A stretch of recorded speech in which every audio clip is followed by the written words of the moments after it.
Hello everyone, my name is Sally and Spence and we are here at Court Farm in the Cotswolds where we're doing an amazing paleontological dig.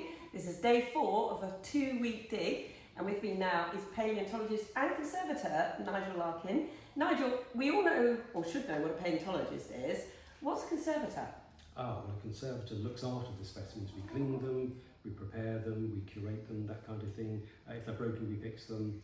And so I'm sort of looking after all these finds. I'm sort of in charge of the documentation as well, because that's part of a conservator's job. You conserve the information as well as the actual specimen. Right, because you've been very, very busy. You've been on the site digging with us and splitting nodules. You've also been flat out, as you say, cataloguing. Look back at our videos, especially on YouTube. We dig fossils because you'll meet Nigel again going through the cataloguing process on site. But we're now up in the storeroom. Yep. And we've got some amazing finds. Could you bring us a bit up to date? This is just a temporary storeroom. This is just as things come up here, we're checking them off, checking the catalogue's correct, that nothing's missing, etc. And eventually all of this stuff will go to the local museum where people will be able to undertake research, publish papers, that kind of thing. But in the meantime, we've got to let stuff dry out because it's a bit damp when we dig it up. So we have to open up all the bags, let the specimens breathe and dry out properly. And so what we've got here is a mixture of things. We've got a table here of beautiful fish.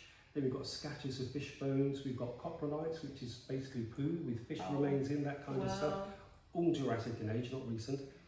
And we've got ichthyosaur bones. So these are some ichthyosaur vertebrae that were found in our previous excavation.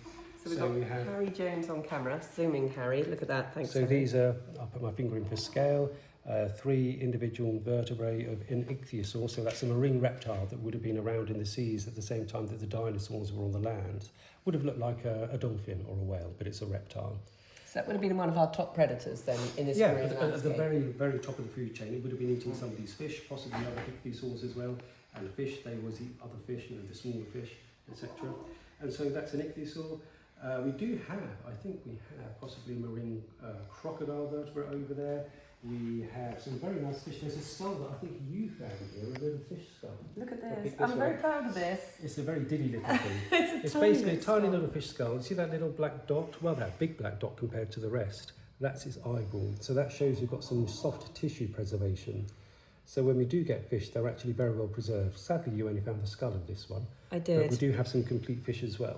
No, that is absolutely brilliant. Well, there's another find here that I found as well, and it's got the most beautiful ammonite, because we are finding ammonites. We are, and a variety of sizes. If you hold on to that one, that lovely little ammonite that you found. Beautifully formed ammonite one here. That was found earlier. Yes. So this piece here, this is an ammonite. So this is related to squid and octopus. There would have been tentacles coming out the end of the shell here. This is the impression of the shell, this lovely whorl. But what's really nice, you probably can't see it, we have a bit of a crinoid stem there. That's known as a sea lily. That's the first find we have of that, of this site. And then just below here we have another ammonite and a bit of wood. So we have wood as well. As well as the wood, we have something else that's interesting along the same lines. You might not think it's along the same lines, but we have a beetle. No, this is now, the thing about the wood and the beetle, this is a tiny little beetle. It's been identified by Emily. But that's terrestrial. The wood and the beetle are both terrestrial, and this is very much an oceanic sort of. Well, it's seascape. marine. It's marine. Yeah. So yes, all the animals we're finding are marine animals, but this beetle is blown in from land nearby somewhere. So we're not hundreds of miles from land. We may be a dozen or a few dozen. It's difficult to tell, but we do have that terrestrial input of at least one beetle. We're hoping to find more, and a lot of wood, a surprising amount of wood actually. So it's quite a wide range of things. Cephalopods, which are like cuttlefish, squid-type creatures, fish, top predators like the crocodiles and the ichthyosaurs, and of course the ammonites. Lots and lots of ammonites. So we've literally got an ecosystem here on the tables, haven't we? You've got to figure out who's eating who, and the poo helps. Yes, yes, it does. I was trying to see where it was earlier on. Well, there's one here. There is one here. Yeah, there's you one. can come and have a look at this. Long Thank you, Harry. Possibly being a star. Probably a small fish. A small fish bone, that long, thin, white thing there. That one just there. Now, there may not be any contents in that one, but we do have much bigger examples, and what we can do is we can micro-CT scan things like that to look at the bones that are inside or anything else that's inside them, and then you can tell what the animal was eating. This was absolutely fantastic. So all this material, some of it will need a bit of preparation. Yeah.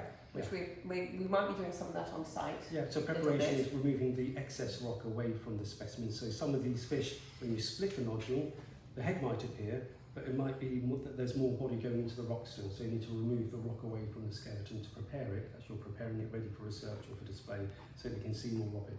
And that's something that we usually do after an excavation, but we're going to do some preparation here on site.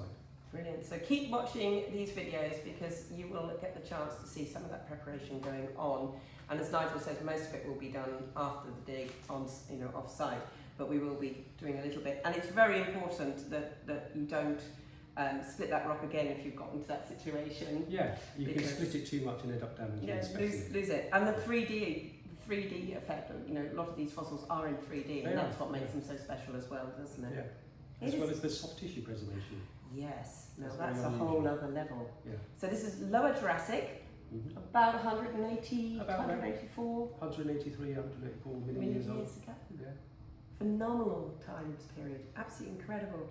Well, thank you very much, Nigel, for bringing us up to speed with some of the finds. Really appreciate that. The digs, as I said, going to carry on for another week and a half now. Week and a bit, yeah. Yes, week and a bit, and we will be finding lots more exciting things. So do keep following us. The hashtag tag is fossil fishing. Lots of F's there for fossil fishing. Yes. So do follow us on that, and also on the YouTube channel We Dig Fossils.